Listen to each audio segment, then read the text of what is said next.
Ladies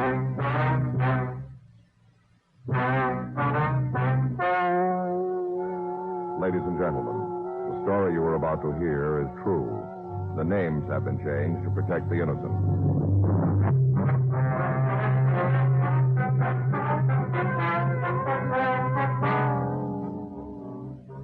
You're a detective sergeant.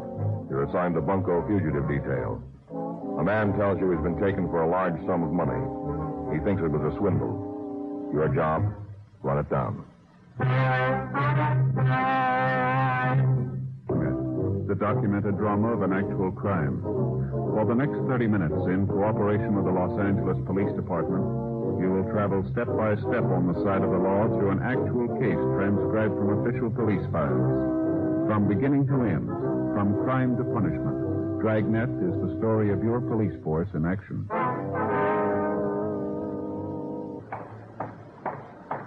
It was Monday, September 12th. It was hot in Los Angeles. We were working the day watch out of Bunko Fugitive Detail. My partner is Frank Smith. The boss is Captain Didion. My name's Friday. I was on my way back from communications, and it was 2:17 p.m. when I got to room 38. Bunko Fugitive. Oh, hi, Joe. How are you? I get it.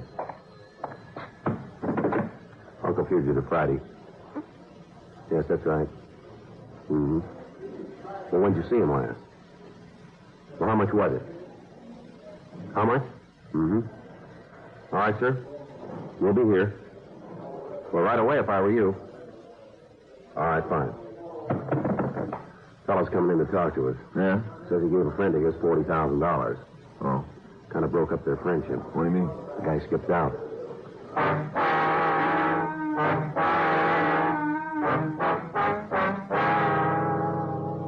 $2:42 p.m. The man who had telephoned came into the office. He told us that his name was Jeff Craner. He said he had a real estate business on Wilshire Boulevard and that his home residence was on Rossmore, near Olympic. He also said that on the previous Tuesday he had given $40,000 to a man who called himself Philip Bonham. You know where this fellow Bonham lives, Mr. Craner? I know where he used to live. Where's that? Our apartment out in Westwood, real fancy, beams, ceilings, lots of glass, swimming pool, the whole works. He's not there anymore, huh? Well, manager of the building says he moved last Tuesday, the day I gave Phil the money. Who's they? Phil and his brother had the place together. Uh-huh. What's the brother's name? Steve. Does the manager have any idea where they went? Well, claims he didn't leave any forwarding address, just shoved off. How long have you known the Bonhams, Mr. Craner? 6 or 8 weeks. How'd you happen to meet up? Through a friend, a mutual friend. What would you tell us about it? Well, it's not going to come out, is it? Newspapers, anything like that? What do you mean? Well, you see, I'm married. Yeah. Now, we haven't been getting along so well for the last year or so, but I'm still married. Mm-hmm. Well, the way I met up with the Bonhams, you see, it was through a girl. Yeah. What was her name? Barbara Wist. Who's she? Oh, just a girl, that's all. Maybe she was in on it, too. I don't know. Anyway, she introduced me to him. About how long have you known her? Oh, but 3 months, maybe, a few weeks before I met them. I see. We got acquainted at an auction. One of those houses out on Beverly Boulevard where they sell off furniture and things from movie stars' houses. Mm-hmm. Used to spend a lot of my free evenings at those auctions.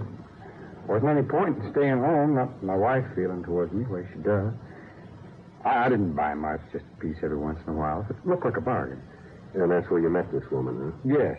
Where was she living, do you know? Had a room at a hotel in Hollywood, the Count George. Mm-hmm.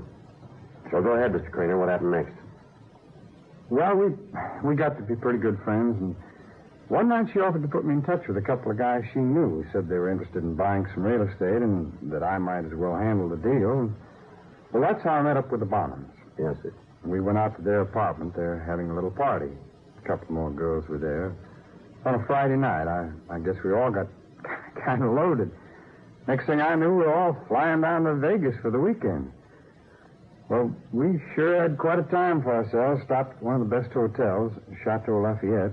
Everybody making a big fuss like the Bonhams were VIPs. Yeah. After that, we had some deals together. Most of them worked out. Whenever they didn't, the Bonhams took care of me anyhow. What kind of deals? Mr. Craner? I guess maybe they weren't, well, strictly ethical, but there wasn't anything illegal about it. Mm-hmm. You've got to cut a couple of corners if you're going to get ahead in this world. Is that right? I get a little tired of this, Sergeant. Sir? You act like I'm at fault, like I'm the one who's in the wrong. Now, you remember it was me that got swindled in $40,000 worth. Mm-hmm. I'm not the criminal, you know. They are. Sure. You want to tell us about the $40,000, Mr. Kramer? If you're all through with these accusations. Go ahead, Mr. Trainee. All right. It was last Tuesday. Phil Bonham called me at my office.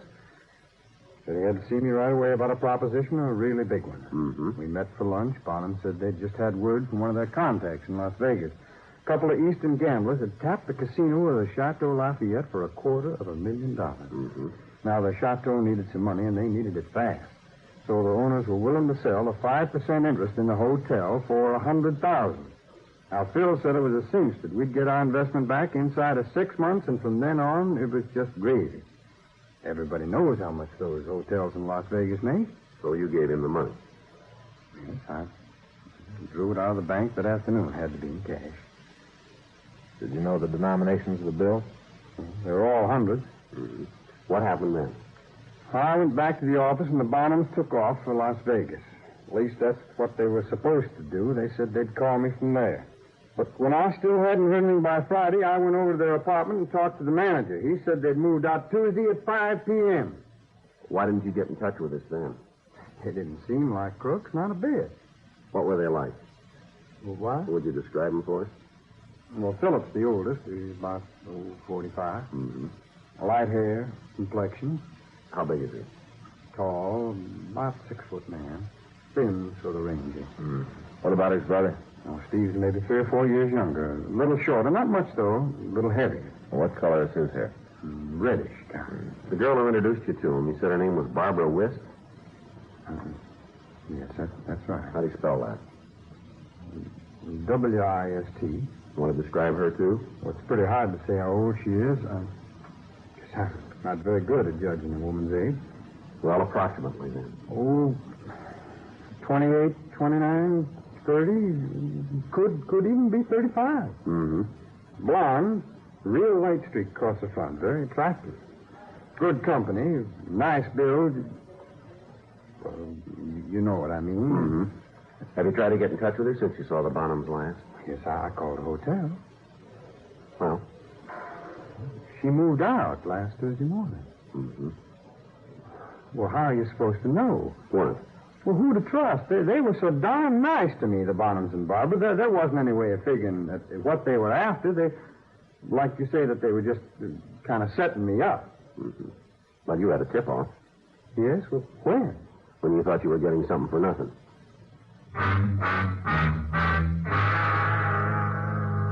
3:08 p.m. We ran the names Philip and Steve Bonham and Barbara Wist through R&I. They had nothing on them. We went back to the office and showed the victim mug shots of known confidence men. He was unable to identify any of the photographs.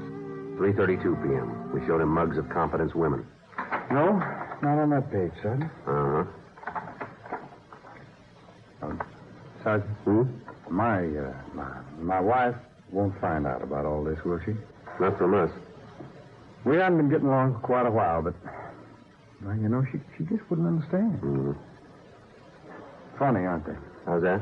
Women, even if they won't have anything to do with you themselves, they just don't want another day moving in. Want to go on to the next page? Oh, yeah, sure.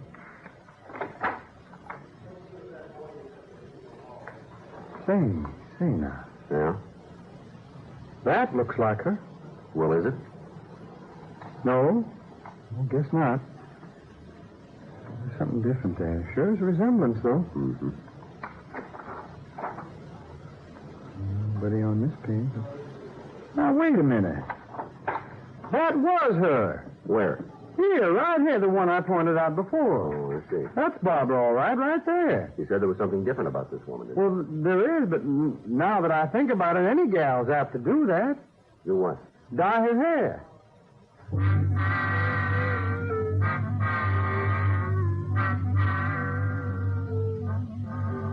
The victim was positive in his identification of the photograph. Frank and I pulled the woman's package. Her true name was Mabel Salton, WFA, 36 years old, 5 feet 4, weight 117 pounds, blue eyes, brunette hair. Her record showed 2 convictions for grand theft and an arrest for suspicion of theft the previous June. 4:15 p.m. We talked to Johnny DeBetta, the officer who had made the June arrest. Yeah, that's right, Joe. Van and I pulled her in. We couldn't make it stick, though. Why not? Well, the victim gave us an ident, but we didn't have enough to hold her on. All she did was introduce the mark to a couple of con men. They did the taking. Mm-hmm. We couldn't prove that she was in on it. The sucker hadn't given her the money. Yeah. Wouldn't cop out either. She's a looker, not a talker. I'd rather tackle a guy any time than a dame like that. Once he decides to keep her mouth shut, you can't get it open with a pair of pliers. What about the guy she was working with? A couple of brothers. Don't remember the names they used offhand. It's in the file, so. Any leads to him? Description, M.O. We put out a local and APB. We couldn't turn them up, though. They must have skipped town. I see. They had a tail for a while, see if she'd lead us to them. Yeah. Nowhere. That's where we ended up. They back in L.A.? They were last week. Make another pigeon? Yeah. And I hope you have better luck than we did. Yeah, we're going to need it.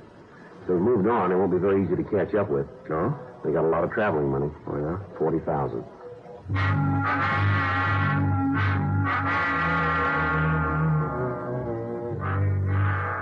Frank and I put out a local and an APB on the two male suspects. We also put out a bulletin on the female suspect, Mabel Salton.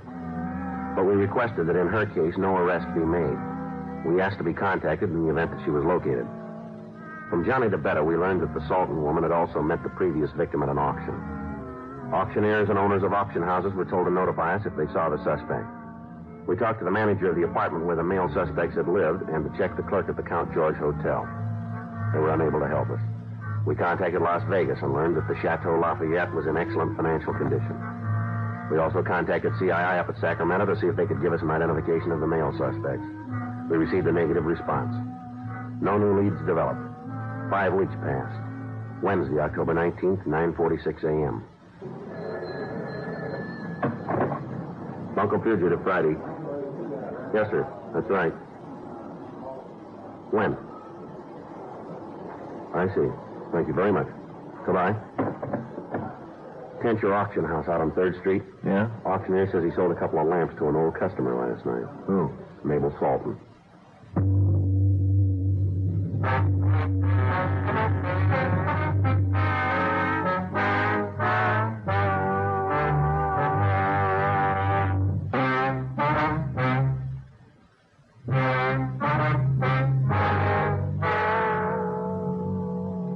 A.m. Frank and I drove out to the Tencher Auction Gallery on West 3rd. We showed the auctioneer a mugshot of Mabel Salton, and he said he was positive she was the woman he had seen the previous night. We went back to the office and had a conference with the skipper. You're sure picking her up won't do any good? Well, I didn't before, Captain. Yeah. Of course, this might not work either. We don't even know if her pals are back in town. Well, how do you plan to make the contact? Hang out at auctions, do a lot of bidding, let her think I'm loaded. I don't know. Maybe it'd be better if Smith went undercover this time. He looks more like a mark to me. Well, now, wait a minute, Skipper. Oh, you know what I mean. Well, I know. I'm afraid using Smith would give us a problem, Captain. Yeah. Take another look at her picture. Not bad, is she? No, that's the trouble. Smith's got a wife.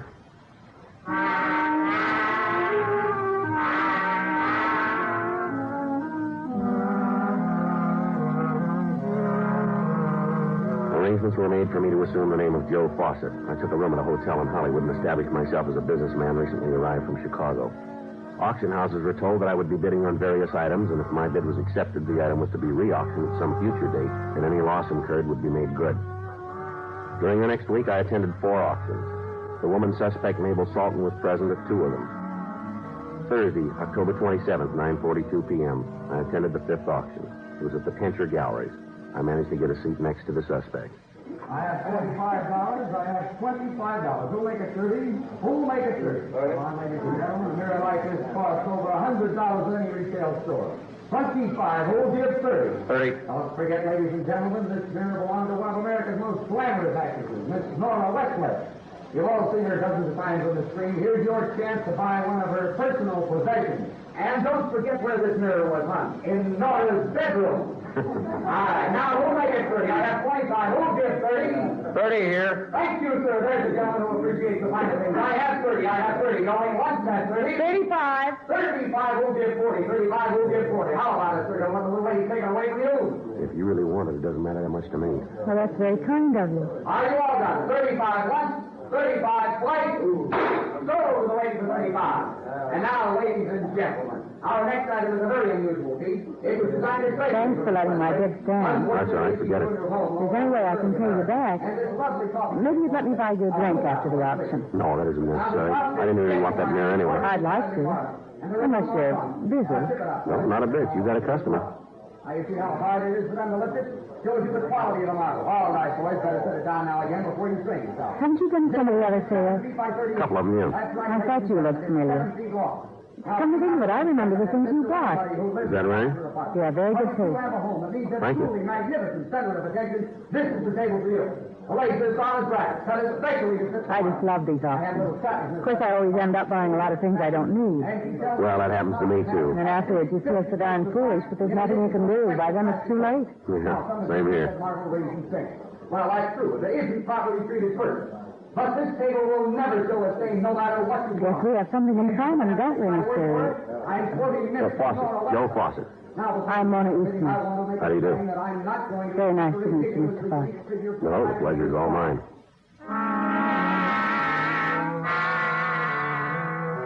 11:16 p.m. We left the auction and drove over to the suspect's apartment. It was on the second floor of a two-story building just off Olympic Boulevard. Bar's right over there, Joe. You'll take charge when I get out of my coat. You bet. Scotch or bourbon? It doesn't matter. Whatever you're having. Hey. Is the ice all melted? No, there's a little left here. That's good. I'm really awfully glad you could drop by. So am I. Where's your drink? Oh, thanks. Well, cheers. Cheers.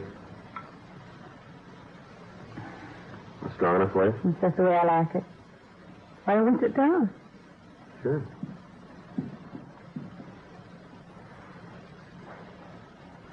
Where's your home, Joe? Well, I really don't have one yet. Oh? I got a hotel room over in Hollywood. I've been staying there for the last few days. What about all these things you've been buying at the auction? Oh, they're all for my new place. It hasn't come out of escrow yet. I see. It's out in Bel Air. Wish they'd hurry up and let me move in. For all I know, I may be getting too much stuff. I don't know what you need to furnish your house. Well, isn't your wife? Oh, I'm not married, Mona. Not anymore. I see. We broke up about a year ago. Funny. What's that? That's when it happened to me. Just a year ago. Is that so? Maybe we have a little too much in common. Yeah. She hurt you, didn't she, Joe? Well, I can see it in your eyes. You have very sad eyes. And soft and thoughtful. oh, I don't know. I think you can tell a lot about a person from your eyes. You do, huh? That's the first thing I notice about somebody. What do you notice, Joe? Well, I guess I never thought too much about it, to tell you the truth. What'd you notice faced with me? Well? Well, I guess it was your voice. Oh? You know, when you were bidding, I think that's what I noticed first. I don't know whether that's a compliment or not. Well, you have a very pleasant voice, Mona. Very pleasant. George didn't think so. Who? My husband. Oh. He said I whined and nagged and made life miserable for him. Why'd you split up? Just didn't work out. You think you'll ever try it again? Oh, I don't know. It's pretty hard to say. Yeah, I feel the same way. Well, I guess lots of people make mistakes. Yeah, sure. You need a freshener? No, I have plenty here. Fix you up? Yes, please. You don't drink very much, do you? No, I just don't feel like it tonight. Oh. Is it the company? No, of course not. I'm sorry if I, sort of forced you into taking me home. Why, don't be silly. I just felt that... Well, you didn't look very happy, and I thought maybe we both needed to be with someone else for a change. Sure. Yeah. Thanks. What line are you in, Joe? What's that? What's your business? Well, nothing right now. I guess you might say I'm unemployed. What? I had a company of my own back in Chicago, textile manufacturing. I sold it when we split up. What are you going to do now? Oh, I'm sort of looking around. I got a little cash and let's get by on. Oh? If the right thing turns up, I guess I might go into it. I suppose it's hard to tell what to put your money into nowadays. Yeah, well, there's no hurry. You know, that reminds me. Hmm? If you really do want to get into something good, Yeah? I know a couple of businessmen. Oh, they're not close friends or anything like that, but they have some excellent contacts. Is that so? I'm sure they could put you into something that would give you a nice return on your investment. Well, this wouldn't do any harm to talk to them, would it? I'm afraid you can't right now. Why not? They're out of town. Too bad, isn't it? Yeah, sure is.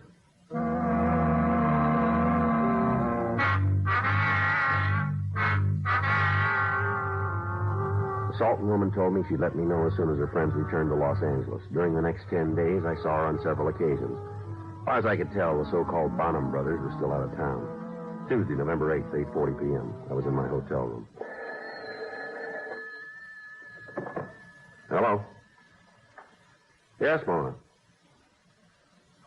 Well, how about tonight?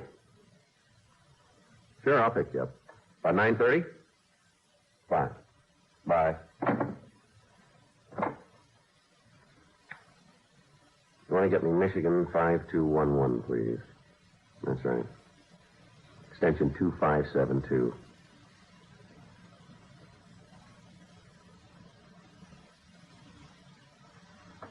That's right. Extension 2572. Smith there? This is Joe. Yeah, I just heard from her. Better get hold of DeBette and have him stand by. Tonight. Says they just blew into town. Over the phone, the Salton woman had told me her two business acquaintances had returned to Los Angeles. I was to meet them that night. Frank and Johnny DeBetta made arrangements to tail my car. 9:28 p.m. I picked up the female suspect. She told me her friends had rooms in the St. Clair Hotel over on Figueroa. We drove over there. It was 9:42 when we arrived. We went up to room 417. She introduced me to two men who matched the description of the male suspects we were looking for. They said their names were Tom and Fred Porst. Sure is nice to meet you, Mr. Fawcett. Mona's been telling us about you. It seems you've made quite a hit with her. Is that so? She told me about you fellas, too. Now you've got to understand one thing. What's that? Anything we discuss in the business line, that is, well, it's got to be confidential. Well, sure. You see, my brother and I, we don't make a practice of taking outside investments, right, Fred? Right. Matter of fact, we don't even need any outside capital at the moment. We've sort of got a surplus. Oh, I see. Well, maybe some other time then, huh? Nice to have met you. Well, what's your hurry, Fawcett? Well, you said that... I said we don't need any capital. You know. Well, we might make an exception in your case, though. Oh? On account of Mona. Well, I don't want you to put yourselves out. Something else will turn up. Now, wait a minute. I was just thinking. What's that? Well, it never hurts to spread a good thing around. You got any plans for this Saturday? Well, I don't know. What'd you have in mind? Well, I thought we might fly down to Vegas. Get us a couple of girls. You can bring along Mona.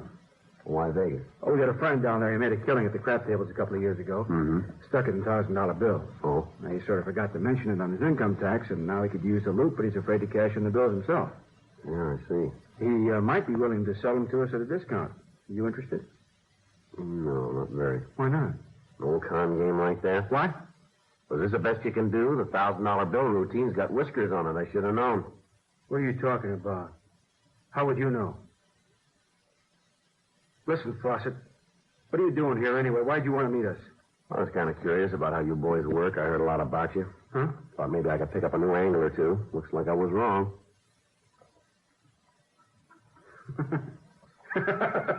Well, what's the joke? Oh, don't you see? He was just checking up on our pitch. Yeah? Well, he's a con man, too. Oh, you really pulled one this time, Mona, picking a pro for a mark. How was I supposed to know? Well, just one look. You should have been able to tell. Played as a nose on your face. It is, huh? Sure. Don't take it to heart, buddy. You might fool the suckers, but I'm in the same racket. Well, I should have guessed it when you walked in the door. It's written all over you. Yeah. Where you been pitching lately? City Hall. Huh? I'm a police officer. You're under arrest.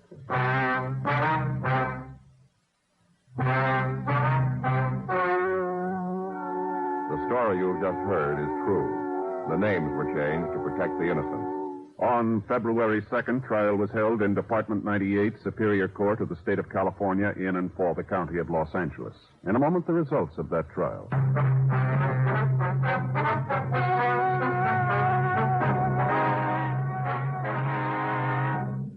Mabel Harris Salton was tried and convicted of grand theft, one count, and received sentence as prescribed by law.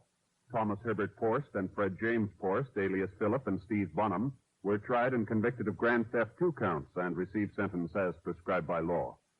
Grand theft is punishable by imprisonment in the county jail for not more than 1 year, or in the state prison for not less than 1, nor more than 10 years.